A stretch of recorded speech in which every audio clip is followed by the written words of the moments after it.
Hello, everyone. We will give it just a little bit of time here, let people log in, and we will get started.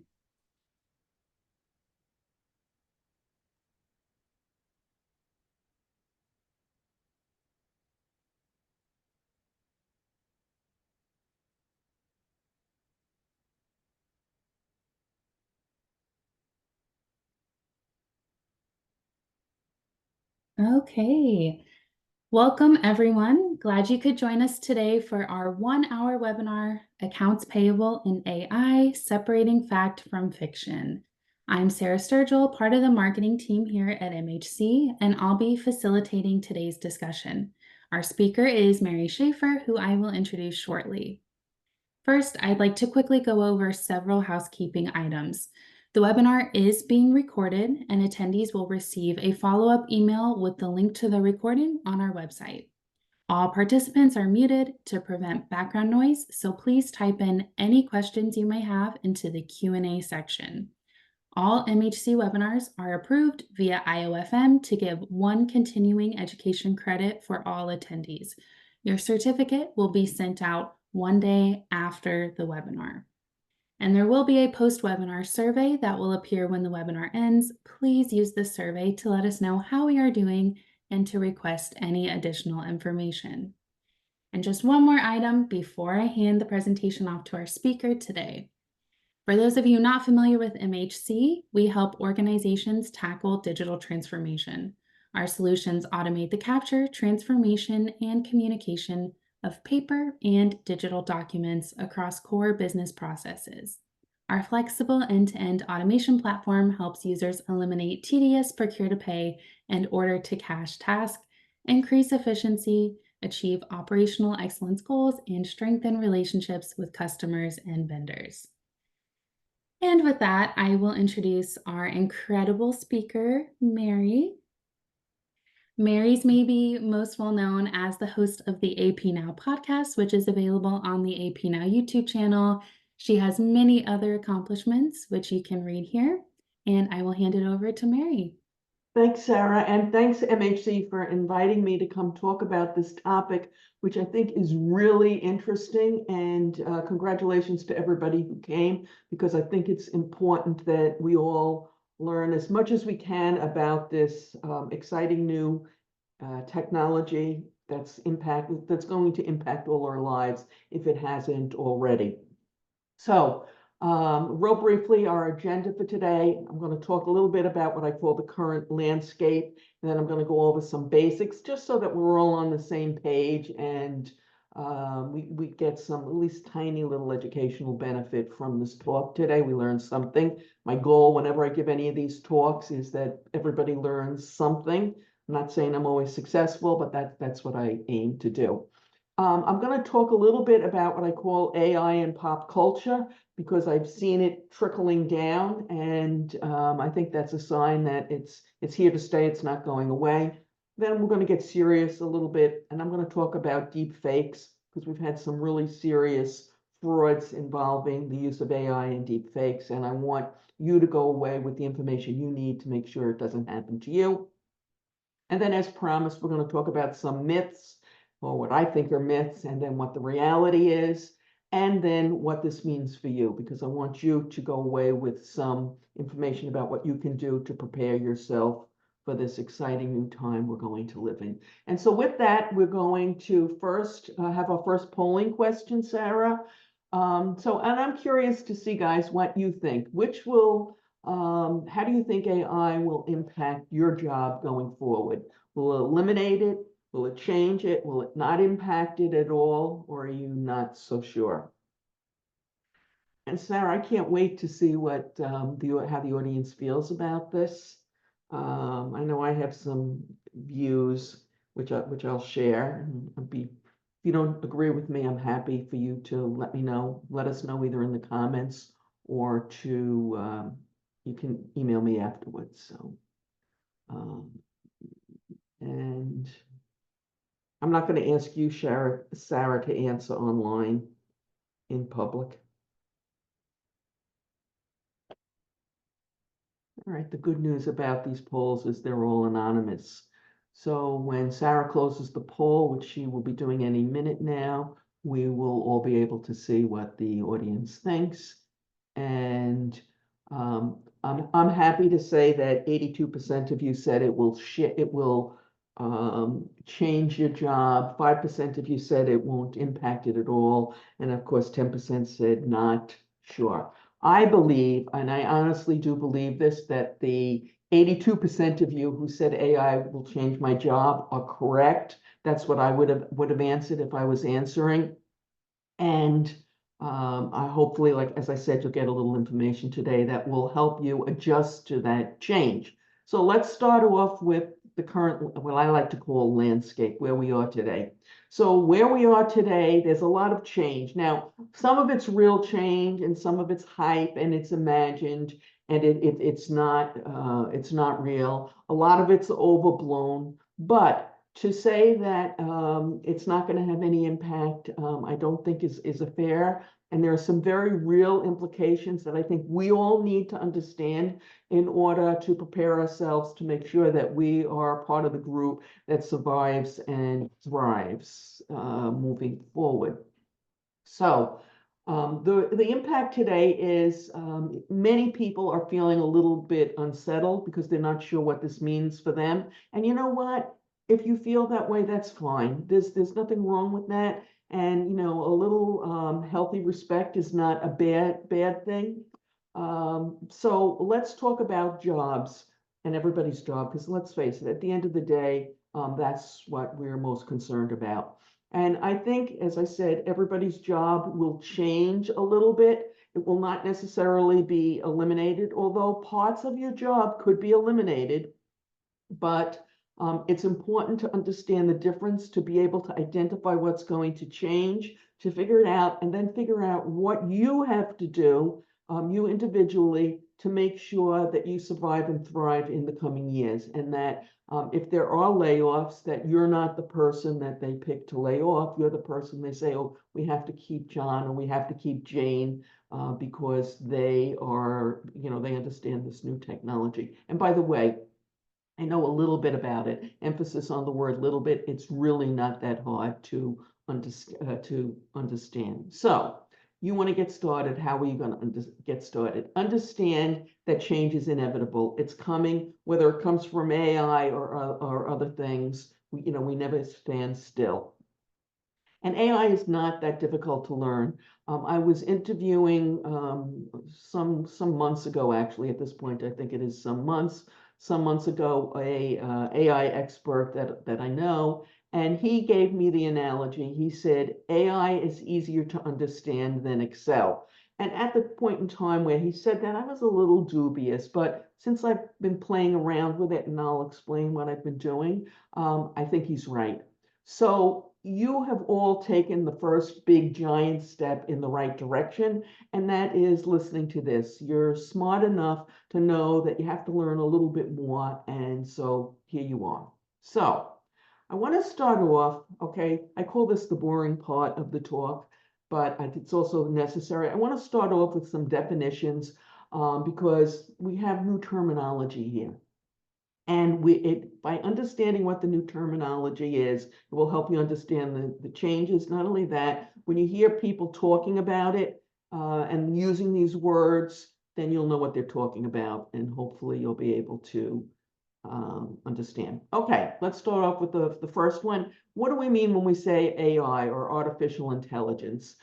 Basic definition is it's the creation of intelligent machines that can mimic human-like cognitive abilities. And a lot of times when they're mimicking it, they're kind of doing some sort of searches in the background.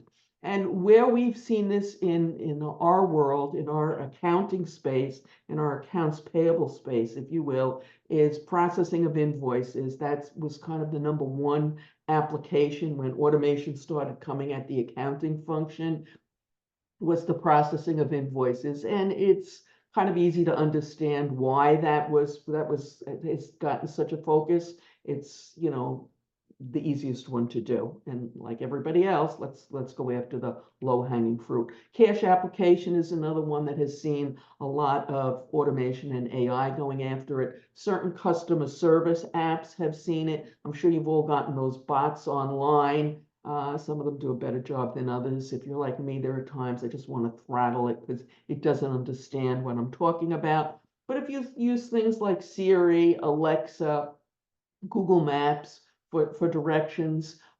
This is slowly becoming part of our day-to-day life, if you will, kind of without us 100% realizing it. Or maybe we are realizing it. Okay, the next thing that we hear talked about quite frequently is something called machine learning. And you'll hear that when we're talking about AI, and sometimes, at least if you're me, it's not clear what they meant by that. Is it a machine that learns? And kind of yes. But the best way to understand what machine learning is to give you some examples.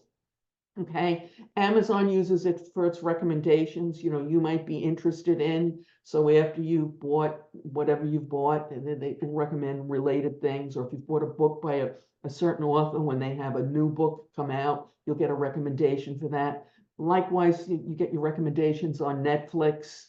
It will look at what you've watched previously, and then it'll make recommendations. You'll see the same thing on YouTube. You see it across a wide variety. It looks at your past behavior and it makes implications for the future. Now, it's not perfect. I always laugh after Christmas when I bought gifts for a variety of odd people who I normally don't buy things for, and the recommendations that comes back, because it learns, but it's not perfect. And it doesn't say, oh, she bought this once, she's probably not interested in. I remember bought, something for my friend's son who was, 14 at the time, and obviously I'm not interested in the same books he is. But anyway, things of that nature. So it's got a long way to go. Spam filters, another thing that works but doesn't work perfectly. I'm sure you've all found things in your spam box, your junk mail that really didn't belong there. And some of the fraud detectors are also using it. So in my humble opinion, it doesn't go far enough. As I've said, we've all have, I'm sure, funny stories, but it's come a long way. And sometimes it's amazingly good, to be perfectly honest. So it learns from past behavior. Now, the next term that you're going to hear a lot of, and hopefully you've already heard about, is AI, and it's called generative AI. And typically, this basically takes AI a step further because it learns and it trains. And you'll hear, when you hear automation solution providers talking about their solutions, especially in the accounts payable space, which is the space that I'm most familiar with, they'll talk about how it uses generative AI. And IBM has a definition for it. I can't think of anybody who's probably better at coming up with definitions for stuff like this. Well, there are a few, but you get where I'm going. And they define it as a deep learning model that can generate high quality text, images, and other content based on the data that they were trained on. And this is important because when you're going to hear me talk about deep fake frauds later on, it's talking about content. So up until this point, when we talked about automation, we're always just talking about data and words. But now it's taking it one step further, and it's going to images and other content. So, and other content, among other things, can mean videos, which can have a really disastrous impact. Okay, now I'm just going to talk for another minute or two while we're getting the boring stuff out of the way about data analytics. Because when we start talking about AI, eventually, if we're talking about accounts payable, accounting, finance, anything like that, data analytics is not far behind, at least in my mind. Hopefully you agree. And I believe that this is like the untapped minefield, if you will. It's where there's a lot of opportunity for folks who work in accounting, accounts payable, etc. And that's because we've got a wealth of opportunity in that data. We just have to be able to extract it. And so Harvard Business School defines data analytics as the practice of examining data to answer questions, identify trends, and extract insights, and can provide you with the information necessary to strategize and make impactful business decisions. And I think as AI, becomes more mainstream, this is one of those areas where there's a lot of opportunity there. You'll also hear me talk a little bit later on. I'm going to talk about Microsoft Copilot, and this is where some of this will start to come into play. Now, also relying on information from Harvard Business School, because they can do this much better than I can. They break down 4 different types of data analytics, and they say the best way to describe these different analytics is to look at the different types of questions that you can answer. So descriptive, what happened? Diagnostic, why did this happen? Prescriptive, what should we do next? And predictive, what might happen in the future. And these are all issues and questions that we will hopefully be able to pull information out of the data analytics, the data that we have residing in our accounts payable systems, to extract it and come up with some good insights that can help our companies run more efficient and effective processes. All right. Now, this is the fun part, if you will. I'm going to talk a little bit about AI in pop culture. Now, looking at this point, and I'm calling it the evolution of deepfakes. When we talk about deepfakes, that's only a term that we've started using in the last few years. But actually, I think it's been around for a while. Some of it, in very poor format. So in my mind, for where we are, the first deep fake that I ran into involved a LinkedIn invitation, several LinkedIn invitations that I've gotten. And this was already at least 10 years ago, maybe even more. And the first one that I got was an invitation supposedly from Michael Bloomberg, who was, the tech billionaire who was also mayor of New York City. And it was the first one that I got that was a phony. And at first I was like, oh, Michael Bloomberg wants to connect with me. And then I was like, no, Mary, get a grip here. If he needed to connect with me, which I cannot imagine why he would not be sending me a LinkedIn invitation. Since then, I've also gotten them from a Saudi prince, and of course it wasn't really a Saudi prince. And then I got one supposedly from Ryan Reynolds, and not as one of my girlfriends was all excited. No, it was not him. Okay, so that's been going on for several years. Then we also started to have bad video impersonations of famous people. And unfortunately, more recently, we've had not bad video impersonations. In fact, they've been so good that sometimes people can't tell the difference. Or at least when I've looked at some of these, I can't tell the difference. We started off with the Taylor Swift deep fake, but there have been others. Now, the scary part of this evolution for us, for the group listening to this, is the wire transfer fraud that was facilitated, if you will, by a deep fake fraud, but a video, okay? And I'm going to talk more about it. So there are implications for the accounts payable, both positive, which, I'll talk about, but also the negatives. And the negatives is there's going to be more fraud, and it's scary. Okay. But a little fun first. I said we're going to talk about AI in pop culture, and what I've seen anyway in the last week or two is that it's the AI is actually infiltrating into the scripts in some TV shows, and so most recently, 2 shows that I watched, Blue Buds and FBI Most Wanted, they had deep fakes as part of the plot. And so the implication for you is these were both voice and video, is even though you think you recognize that voice on the phone, you need to take a step back and, is that really your boss? Just because you think you recognize the voice, that is no longer going to be enough, especially if you did not initiate the phone call.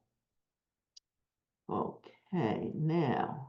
Also, on I guess a positive note, I haven't heard much about this other than when it came out, the announcement, and that's it. Randy Travis, the country singer album. Some of you may know he had a stroke about 10 years ago, and that impacted his voice. He was no longer able to sing the way he used to be. And so he was able to just recently release a new album, and it was all of deep fake. But they announced that it was. So they took his old videos of him singing. They gave him new words, new songs, and he released an album. And I have not heard much complaints about it. This, by the way, was very different. A number of years ago, they took a recording of Nat King Cole, and then they added his daughter, Natalie, in. It was different than that. This was completely new material created without him actually singing one note. Okay, so really serious implications. Just remember, when you think you recognize that voice, it may or may not be your voice, your boss on the other end of the phone. So if there's anything questionable, you need to do some more verifications. Now, sometimes people will say, well, yeah, I don't have to really worry about this. How would anybody get my boss's or our CFO's voice? Well, they may have spoken at a conference, but more basic and more to bring the point home. And this, by the way, they believe was used in the fraud I'm going to talk about a little later on. Do you have an out of the office message that if somebody calls up and you don't answer the phone and says, hi, this is, Mary Jane, I can't come to the phone right now, blah, blah, blah, blah, blah. If that is you making that recording, then they can get your voice. Okay, maybe you saw the news, Tyler Perry canceled an $800 million studio expansion because he believed that many of the video editing jobs, which I guess he was planning to put there, will be replaced with AI, probably will replace some acting jobs, who knows. Now, I ask you, and this is a theoretical question because I don't think we have a question on this, but what do you think about the pictures that I've had on the slide so far? Okay, just give you a moment. Okay, the real answer here, I call this the big reveal. You may not think it's a big reveal, but to me it really was, is that I generated me, Mary, personally, using AI. I used Microsoft Copilot, the free version, and this was powered by something called DALL-E 3. I think it was a Salvador Dali fan who named it, but it took less time and I got exactly what I wanted that I usually spend trying to find pictures to put on my PowerPoints. Typically, I'll have to go to a stock photo place. I have to weed through all the photos and try and find one that fits what I want. And I usually can't find exactly. In this case, I just went to Microsoft Copilot. I put in my instructions. I told them what I wanted, and it would pop out 4. And you can see here is a sample of what it popped out for the last one. So it gives you 4 samples. You can pick the one you want, and then you can also edit it. So it says here, do you want to include a large monitor? Do you want a stack of films? So it looks at what you requested. Now, this is my first tip, and it relates not only to when I'm trying to get a picture, but every single thing that you do with AI. You must be very, very precise, because the first thing I put in the first time I was trying to get the first picture for this talk is I put in, give me a picture showing me, I don't know, a man at a computer, or a woman at a computer, whatever I said. And it started to list out all the different places where I could buy stock photos. And I was like, no. So I had to go back and say, draw me a picture of a man at a computer. Okay. And so this is what you can do. It's not perfect. Okay, but it took me less time, and I had pictures that were better affiliated, if you will, with the content that I had. So I was able to get better pictures, because if somebody hadn't taken the picture that I wanted and put it in the stock photo, then I was out of luck. So this is what's coming. Okay, so our next polling question, do you think someone could be fooled on a Zoom call thinking the person that they were seeing was their boss? Absolutely not. I didn't think so until 10 minutes ago, maybe, not sure. And this is your personal opinion, okay? And obviously there's no right or wrong answer here, but I am very curious to see what you guys have to say.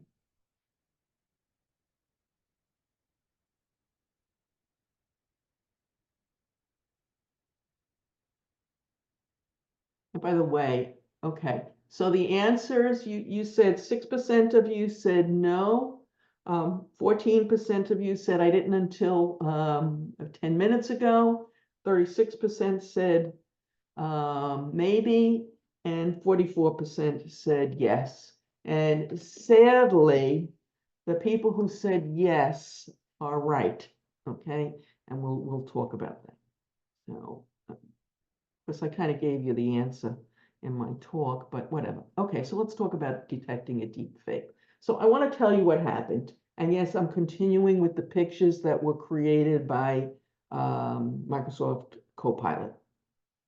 So this was $25 million, okay? And it also goes to show just how smart some of the criminals who are involved in this type of activity could be. So it was a Zoom call. The employee in question was in Hong Kong, while the CFO, who was his boss, was in the UK. So the criminal who was involved in this was able to take advantage of the time difference between the two locations. And he figured, or she, who knows what it was, who it was, that they would have a better shot of not having some of this stuff confirmed because the two were never in the office at the same time. So the employee got an invitation via WhatsApp, which we don't use that much in this country, but is used a lot more in Europe and I guess the Far East. He got on a phone call, on a Zoom call, so he could see the person who he was talking to that looked like his boss. And there was one or two other people on. And during the course of this call, he was given wire instructions, which he wired out. So how could it have been prevented? Okay. So you all know that when you get an email with wire transfer instructions from the CFO, you know that you have to verify it now because it could be a phony. We say the same thing about anything that's out of the ordinary. So even if he thought he was really talking to the CFO on the Zoom call, the fact that this is not how he normally got wire transfer instructions should have made him suspicious. Okay, after this supposed Zoom call, he got several increasingly urgent requests from the CFO saying that these requests had to be done ASAP. So those are two other signs of fraud. It's urgent, must be done right away. Also, anytime the requester is asking for secrecy, red flags, not a guarantee that there is a fraud involved, but a sign that there might be a fraud involved. And the last thing that he should have relied on, and I'm sure in hindsight he wishes he did, was that he felt something was off. I like to say, go with your gut. I'm not saying completely ignore it, but I am saying verify it. If you think something's wrong, then you want to make sure that you find out whether it is. So, some more new terminology. You're going to hear the term red teamers. And this takes the ethical hackers, which we sometimes call white hatters, ethical hackers into the AI world. And they are experts in the area of misinformation, hateful bias, who will adversely test a model. Okay, and again, this was a picture drawn by Microsoft's Copilot. Okay, so we're going to see more red teamers, white hatters. Now, I want to talk more about deepfake because I am really seriously concerned that some of our community may end up being impacted by this. So OpenAI, which is the parent, if you will, or the creator of ChatGPT, has come out with something they call Sora, S-O-R-I-A. And it's an AI model that can recreate realistic and imaginative scenes from text instructions. And what this means is videos, okay? And they are expected that they're going to be offering this on a subscription basis for something like $15 to $20 a month. It's not available right now, but the expectation is it will be at some point in the future. And they, if you look at their website, and I have the website up there in case you're interested in, you can look and you can see just how realistic these videos that they created were. And these are pictures from the videos.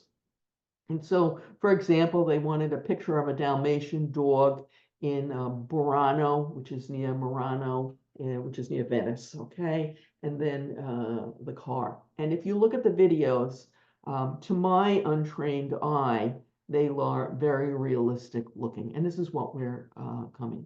Now, I'm going to tell you some ways that you can detect a deep fake video, even though some of them are really good. But I want to I put a big, this is a big, big caveat. The videos, the deep fake videos have gotten much better over the last year.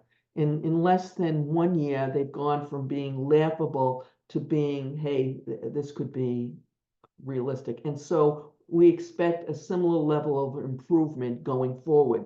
So what I'm telling you today will work, is true today, but it may not be true 18 months from now. So when you're looking at a video and you're trying to determine if it's a deep fake, look at the hands, look at the people's hands. Do they look realistic? For whatever reason, technical reasons that are far behind my understanding, nor do I even care to try and understand, video, the AI has a difficult time with hands. Also look for facial inconsistencies. So I might have my head like this way, and like maybe one of my eyes is looking the other way.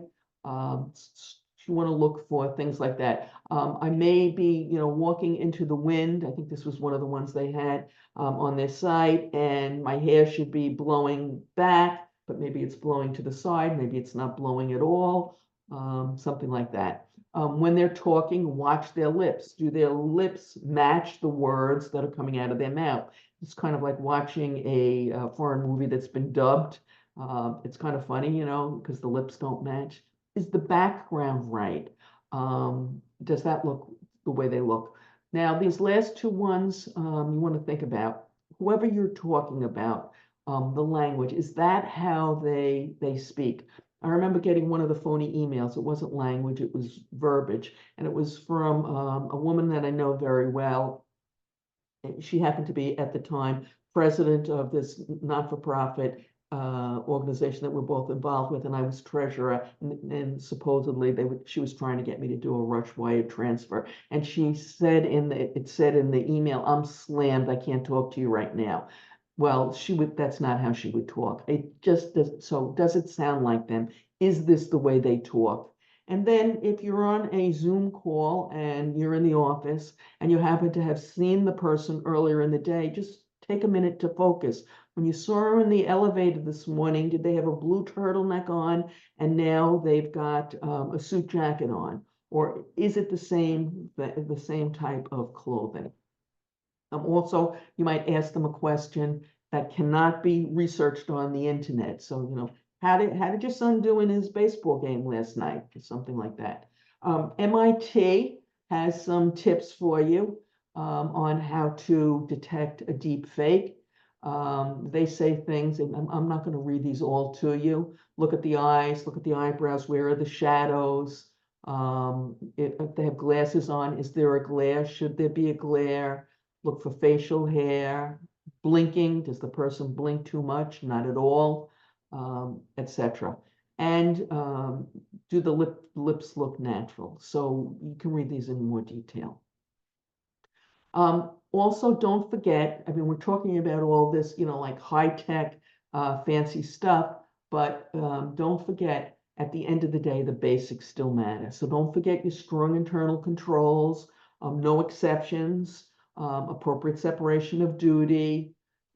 Also, don't forget appropriate chain of command. This comes into play, especially when we think about wire transfers. So if a wire transfer typically goes from the CFO to the controller brings it down to the accounts payable manager, and you're the accounts payable manager, and all of a sudden the CFO is bringing it to you. okay, or is emailing it to you. If he brings it to you, hopefully you'll be able to recognize that it's him or her, but they're emailing it to you. Why are they skipping this chain of command? Okay, ask. And you want to continue to have dual controls around, especially wire transfers for large dollar amounts.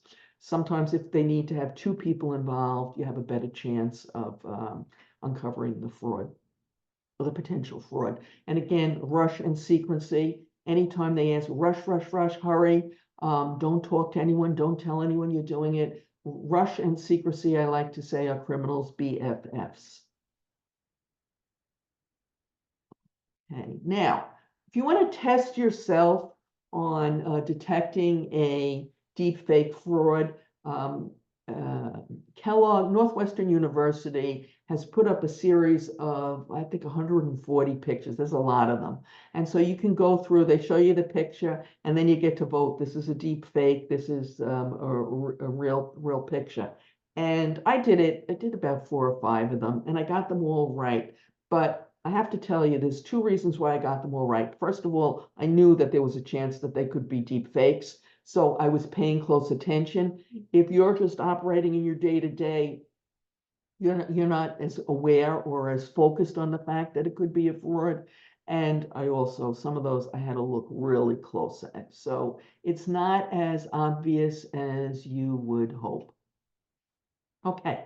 And I encourage you to go to the website and play around with it yourself, see how good you are at detecting deep fakes. And these are pictures, by the way, not videos. It's going to be interesting to see where that goes. Okay, and again, remember, these are all photos generated by Microsoft Copilot. All right, AI will take my job. Probably not. Probably not, but it will change your job. As we move forward, without a doubt, the accounts payable function and many other transactional finance and accounting functions are going to be less transactional. We've already seen, so for example, a real simple example, we now get over 70% of all our invoices by email. So you don't have people opening, paper copies of mail as much as you did in the past. And of course, we've automated some of our invoice processing. So this means we're going to be more analytical. So we really need to hone up on our analytical skills. And you're going to also need different skills going forward. And I'm going to talk a little bit about that. Okay. So don't worry about that. Myth number 2, AI is really complicated, too much for the average person like me. Absolutely not. That's not true. No, I'm not suggesting that you need to understand how to program AI. I wouldn't even begin to know how to do that. That's not what we're talking about. You just need to know how to use it. Think about Excel. When Excel first came out, spreadsheets, most of the people who work with spreadsheets just use it. They know how to use the tool. It's another tool. They don't, they're not the ones creating all the new functionality behind the scenes. That's a very small percentage of the number of people who are involved in it. So you just have to know how to use it. It's another tool. It's not that difficult to use, but you just have to know how to do it. And you have to take the time to learn it. And again, don't forget, be very precise, because if you're not, you won't get what you're looking for. Okay. There are some legitimate concerns about AI and bias and privacy. And that is true. Okay. There are some legitimate concerns.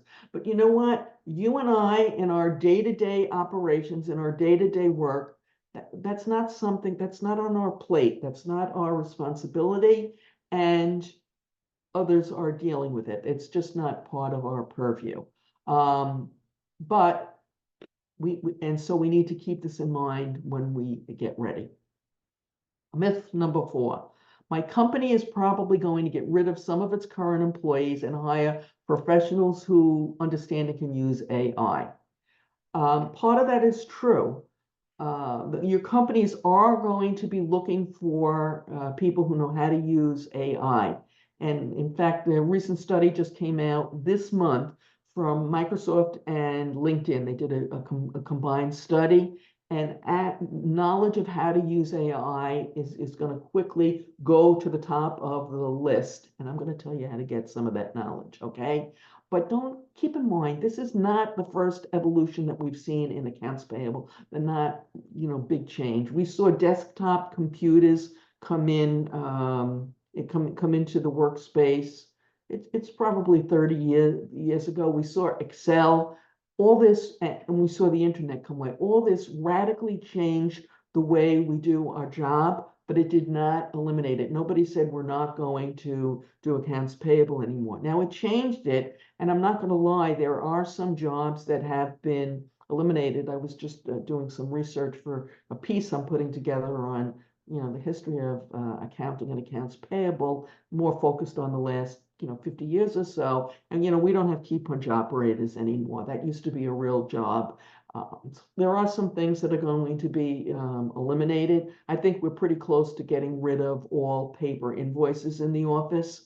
At a minimum, they'll come in with email. So yes, there are changes coming, but you can be that person that they keep, and you can learn how to do it.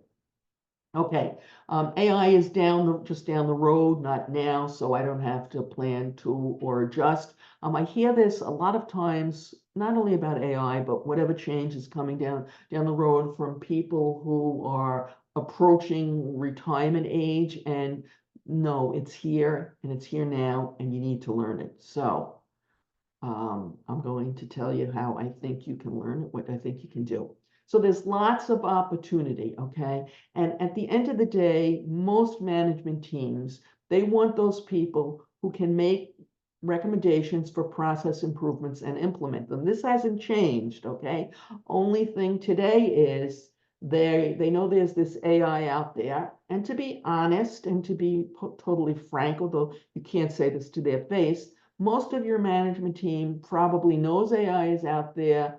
They know it can do wonderful things, but they don't know how to do it. And so if you're that person who understands it, then you can be that person that they hire. Yeah, sometimes they're going to have unrealistic expectations, especially like the less they know, the more unrealistic their expectations might be, but that's whatever. It is what it is. Okay, so here are some tools that are free.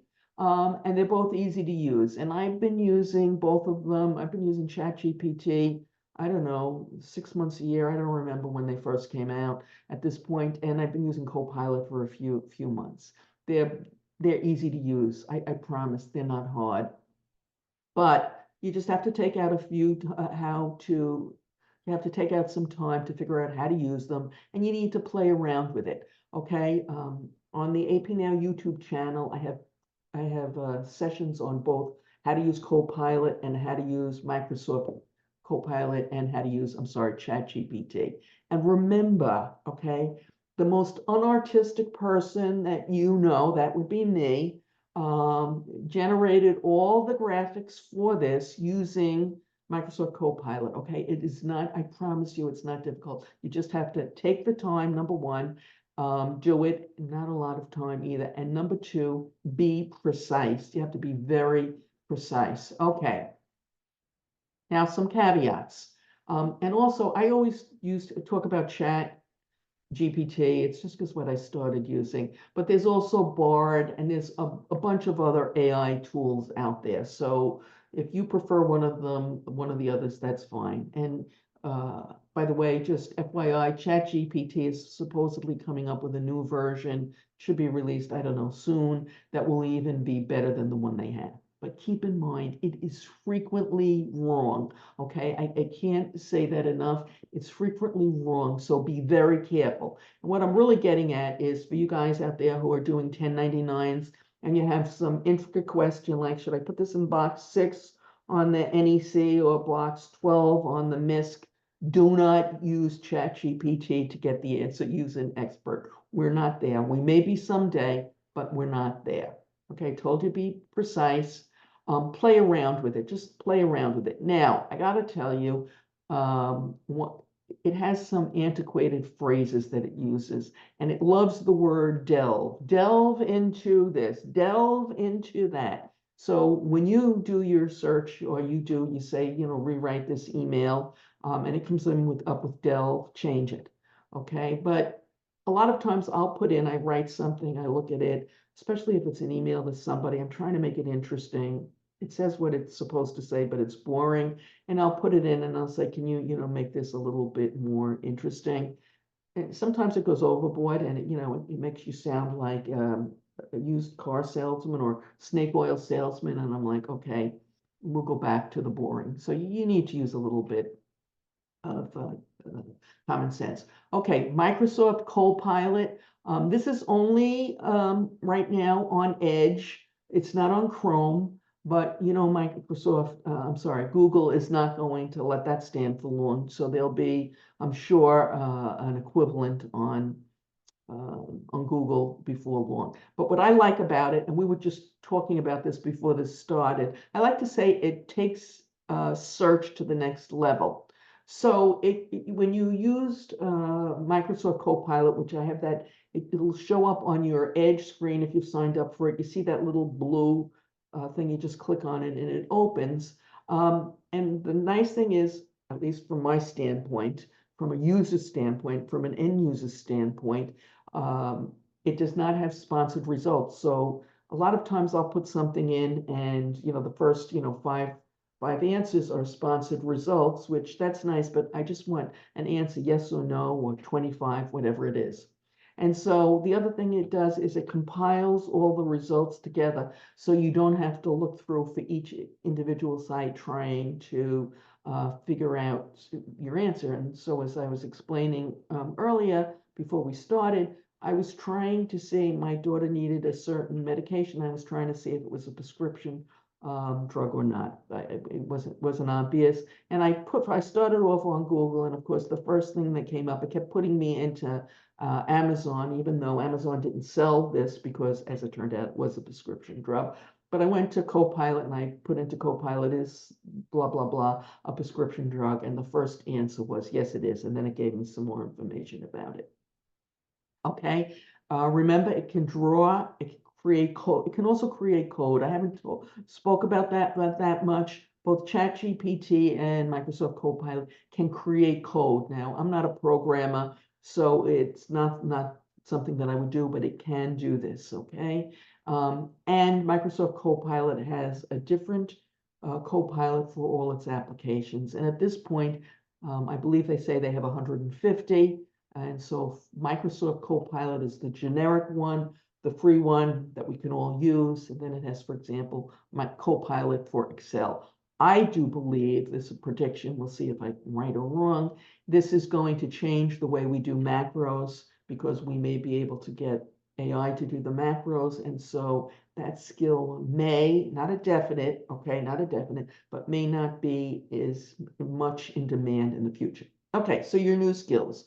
As I said, become more precise. You have to be precise. The big impetus, the big thing that people are looking for now is people who can craft inquiries on AI. And so that AI can understand. And apparently, based on this new survey that came out from Microsoft and LinkedIn, this is not necessarily as easy a switch as people would think. Because again, I said, give me a picture, not draw me a picture. You have to be precise. So a new skill that will be very much in demand, and I've got some statistics I'll share at the end of this. Management teams are looking for people who can craft these inquiries so AI can understand them, who know how to use it, and who can make the best of it. Also, we're going to have to just change our mindset a little bit because we want to set our Excel spreadsheets up so AI can understand your macro queries. So you may have it set up in some crazy way that you understand works for you, but will the AI understand it? And this, I think, is the wave of the future. I talked about being able to data mine, get the insights from that data and report and make recommendations to managements. So people will say, and you're probably saying this, I don't have the time for all this. How can I make the time? So I have some suggestions for you. Of course I do. The first one is what's called the 5-hour rule. Bill Gates and Oprah Winfrey do it. And they say if you take 1 hour a day, 5 days a week, you can learn something new. And I'm going to tell you that if you spend 1 hour a day for a week on Microsoft Copilot or ChatGPT, possibly both of them, you'll feel proficient enough to use them. The next one, this is what I do at my lunch hour. I watch educational YouTube videos. I used to like try and read a book at the same time, but I need both my hands for eating. So you can try and do that. There's all sorts of YouTube videos, TED Talks on this stuff. MHC has some of their past websites on some of their past webinars on their website, so you can look at them. But this, spending the time at lunch hour only works if you actually look at educational videos, not cat videos, cooking videos, Mr. Beast, or whatever. And I have a friend of mine who every afternoon she has a cup of tea. I would have a cup of coffee, whatever. And she reads an article or watches a video. So, that way she gets 15 or 20 minutes in every day. So there's time, you can find it, I am sure. Okay, question number 3. Which of these following have you used? ChatGPT, Microsoft Copilot, Bard, or 2 of the 3? I'm really curious about this. I know some people use Bard more than ChatGPT.